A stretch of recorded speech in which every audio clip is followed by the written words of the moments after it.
Oke,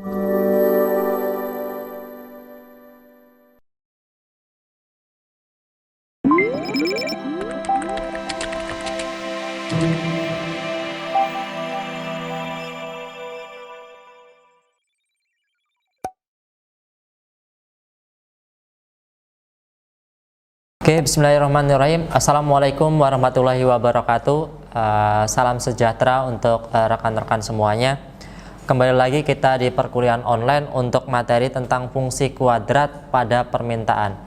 Materi sebelumnya teman-teman sudah menyelesaikan untuk konsep fungsi kuadrat seperti apa, mekanisme untuk fungsi non-linear itu seperti apa, bagaimana cara menentukan titik di sumbu X dan Y-nya seperti apa, menentukan arah bolanya seperti apa, dan terakhir bisa menggambarkan kurva untuk dalam bentuk parabola pada fungsi kuadrat. Nah, kali ini teman-teman akan membahas tentang fungsi kuadrat pada permintaan yang implementasinya itu masuk ke dalam konsep ekonomi karena berbicara tentang permintaan.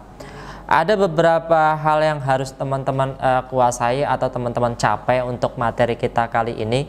Yang pertama, teman-teman di sini harus mampu menjelaskan tentang fungsi kuadrat yang diimplementasikan pada permintaan.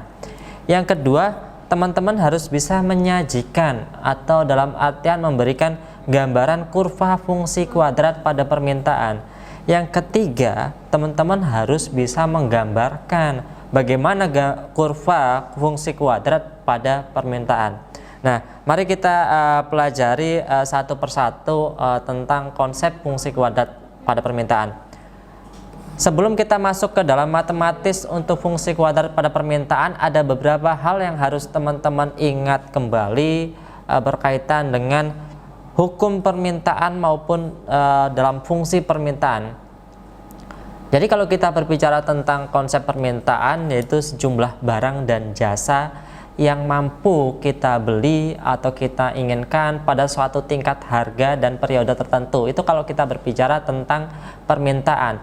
Nah, kalau kita berbicara tentang hukumnya, kita asumsikan di sini ada ceteris paribus, di mana di situ faktor-faktor lain dianggap tetap atau konstan, dan tentu di situ hanya satu faktor, yaitu harga yang menentukan. Di saat harga naik, permintaan kita turun. Di saat harga turun, permintaan kita akan naik. Dan itu asumsi untuk hukum. Dampaknya seperti apa? Dampaknya nanti itu pada fungsi permintaan. Jadi hukum permintaan ini akan diturunkan dan berdampak pada fungsi permintaan. Seperti apa? Kita lihat di sini.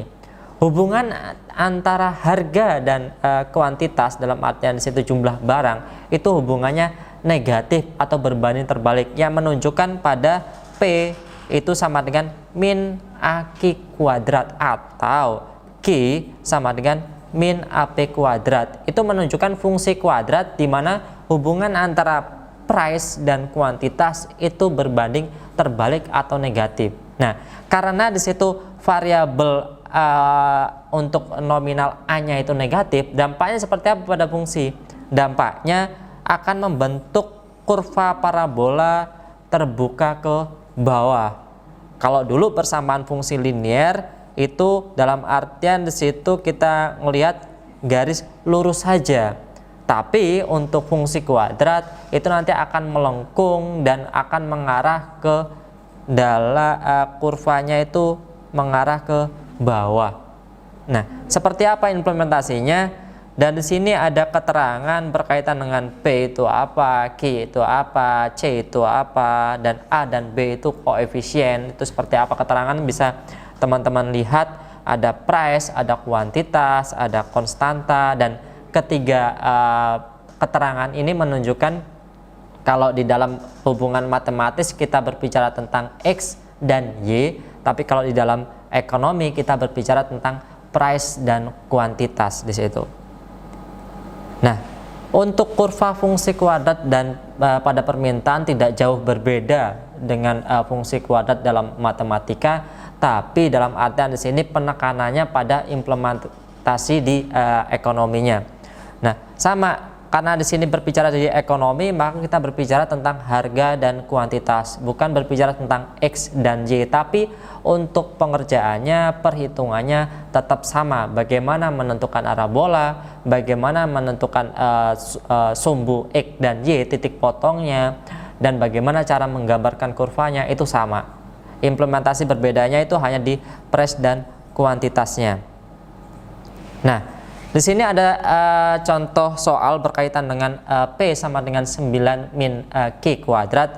Di situ menunjukkan hubungan antara price dan kuantitas itu berbanding negatif, atau di situ P atau Q salah satunya negatif.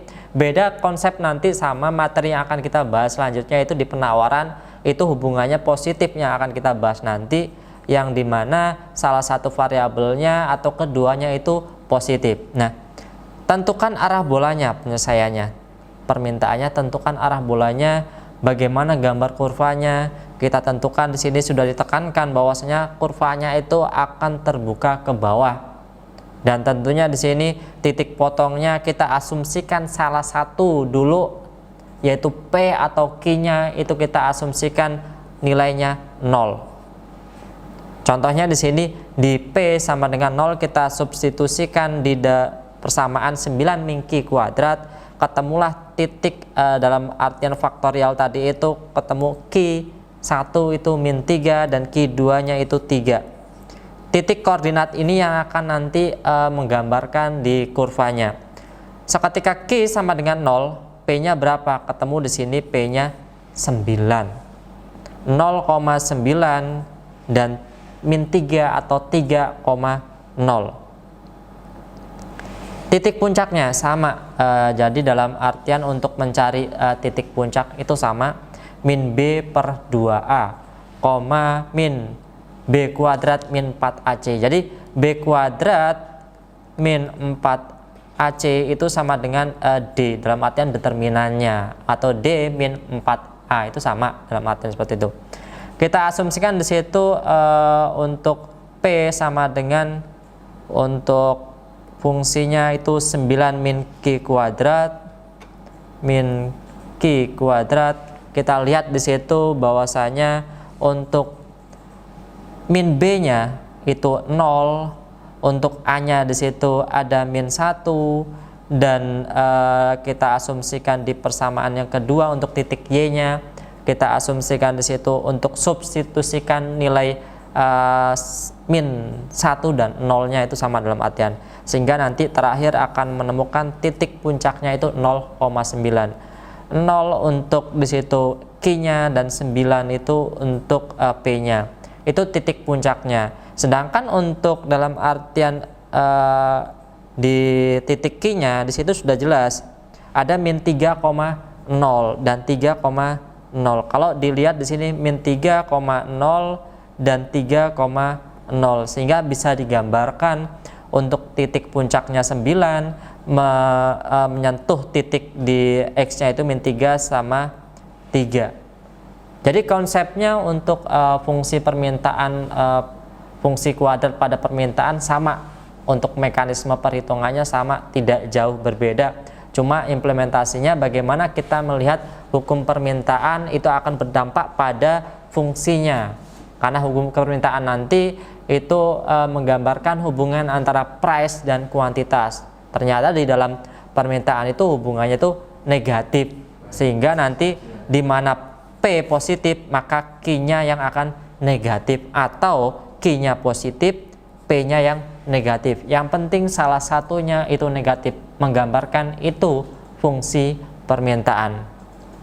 Jadi itu rekan-rekan semuanya berkaitan dengan materi fungsi kuadrat yang diimplementasikan pada permintaan yang keterkaitannya dengan ekonomi. Terima kasih, selamat belajar, tetap semangat, selamat mengerjakan tugas-tugasnya. Bapak Airi, wassalamualaikum warahmatullahi wabarakatuh.